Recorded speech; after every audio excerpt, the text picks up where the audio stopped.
newsline, natakaroon din sa diversion road, no? Nangyaka na lang sa highway ang mga angol nga mga driver sa motor o ilang backride samtang naghulat nga madapatan og first aid sa mga miyembro sa emergency technician sa 911.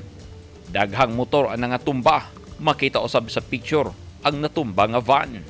Subay sa report sa Talomo Police Station, pasado alas 5 kagahapon sa hapon, daghang sakyanan ang nagsubay sa lane sa highway padulong sa norteng bahin sa syudad.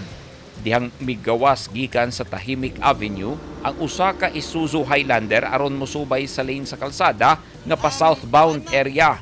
Dihang kalit kining nabanggaan sa Toyota Hiace van nga giingong nawad-an og kontrol. Dinhi na nahitabo ang domino effect nga gawa sa SUV na damay pa ang laing unom pa ka mga sakyanan, hinungdan nga daghan ang naangol. Apil na ang 5 ka mga sakay sa van uban ang driver. Usa ka van, 2 ka SUV ug 5 ka motorsiklo ang nalambigit sa bangga. Gipangdala sa Southern Philippines Medical Center ang mga nangaangol. Ang insidente may resulta sa grabing traffic sa mga sakyanan padulong sa south ug norteng bahin sa syudad.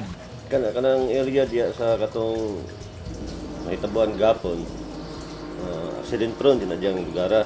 Kay namon ko'y murag kanang gikan na ng going northbound na ascending road, tapos pag abot sa approaching kanang Japanese tunnel diya na kuan lugar pa descending niya, di makitang kung magkusog padagan ng mga motorista diya,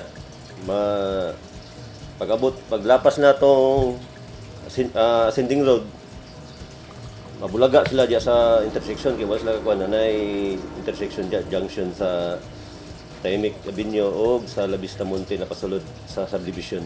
Nagpasidaan ang mga otoridad nga dili gyud mo kumpiyansa sa pagsubay sa highway, hilabi na diha sa kanto Tahimik Avenue ug Diversion Road nga daghan na ang na-record nga bangga sa lugar.